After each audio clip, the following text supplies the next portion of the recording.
Et c'est avec toi, Sacha, qu'on parle de sport et de diabète. Oui, je suis perdue. Je parle à mais tout non, le monde. Nadia, tu n'es pas perdue. Mais non. C'est vendredi, Ouais. c'est le temps. Là, il est temps pour moi de rentrer à la maison. Ah bon. Ok.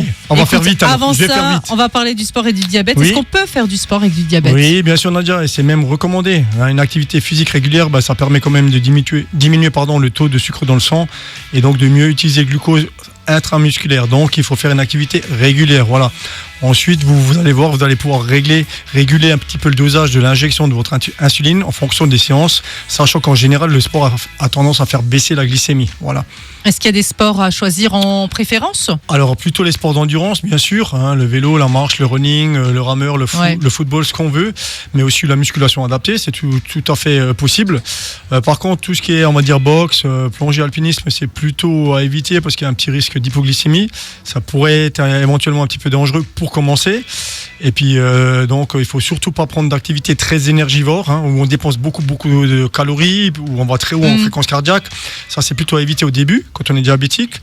Et voilà, et puis surtout se tenir prêt à resucrer si jamais il y a besoin, parce que même une activité qui peut paraître simple, par moment on a besoin de resucrer. Parce que, voilà. On pense toujours à cette petite barre de céréales ou autre. Tout à fait. À quelle fréquence est-ce qu'on pratique? En général, on fait 3-4 séances et minimum de 30 minutes pour que ce soit vraiment efficace.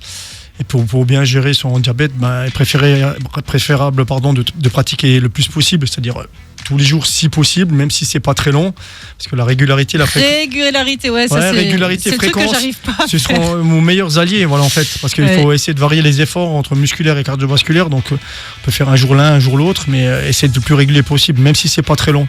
Est-ce qu'il y a des consignes à respecter, des choses à faire? Bien sûr. Alors la première, c'est toujours le bilan avec son médecin ou diabétologue. Donc ça, c'est la première chose, le feu vert. Ensuite, on va toujours avoir, comme on l'a dit, 3 sucres ou bien une barre sucrée sur soi avec une bouteille d'eau, parce qu'on ne sait jamais.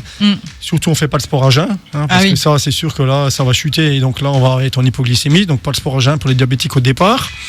Ce qu'il y a aussi au niveau des diabétiques, souvent, ils ont des petites sensibilités au niveau des pieds, voire même des fois des affections. Donc il faudra bien choisir les chaussures de sport pour être à l'aise dedans.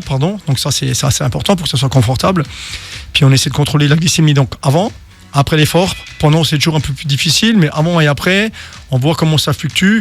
Puis on a toujours le stylo d'insuline avec, au cas où, si l'effort est long. Par exemple, je vais faire une randonnée, un trail, une marche de plusieurs heures, et puis je vais me promener dans la nature.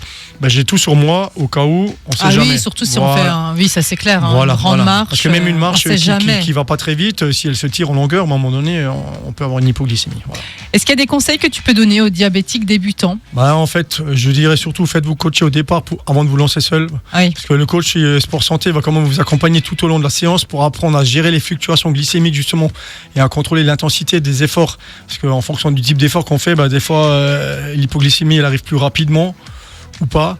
Donc là, la sécurité elle est quand même primordiale. Ça c'est le plus important. Donc si on connaît son diabète, on a l'habitude de se resucrer, de se faire ses injections. Par contre, on n'a pas l'habitude de faire des efforts. Donc là, on ne sait pas comment ça va varier. Donc à un moment donné, les dosages ils vont varier. Alors avec le sport en général, on diminue. Et c'est possible qu'au départ, on ait besoin de resucrer rapidement parce que le taux descend rapidement parce qu'on n'a pas l'habitude de faire de l'effort. Et toi, en tant que coach, tu as l'habitude aussi? Moi, j'ai coaché des diabétiques pendant 2 ans. On a fait une étude justement et on suivait les diabétiques. Et justement, on a appris justement à leur aider à gérer justement le fait que ça baisse et que ça monte, quand c'est qu'il fallait se resucrer. Les fluctuations, on a appris à les gérer. Et du coup, après, ils ont pu faire du sport tout seuls. Il n'y a plus besoin de coach parce qu'après ils pouvaient aller un peu partout, ils savaient comment réagir à chaque fois et ça c'est important. Ça c'est important, de savoir réagir en temps et en heure et comment réagir. Tout à fait. On termine toujours avec le mot de la fin, on peut pas passer à côté. Allez, je me lance. Donc avec le sport comme discipline, contrôle mieux ton insuline. Un jour tu sortiras, tu seras un grand poète, Sacha. Tu parles. Avec tes vers et tes rimes. Je serai un poète disparu, oui, tu veux dire. Ouais, peut-être. Ça c'est clair. Bon, je veux pas dire, mais toi aussi tu as du mal. Je crois qu'il est aussi temps pour toi d'être en week-end. Là aussi, on se moque. Non, c'est vrai. Mais là au final. C'est la fatigue. Le karma, retour de bâton tout de suite. C'est clair.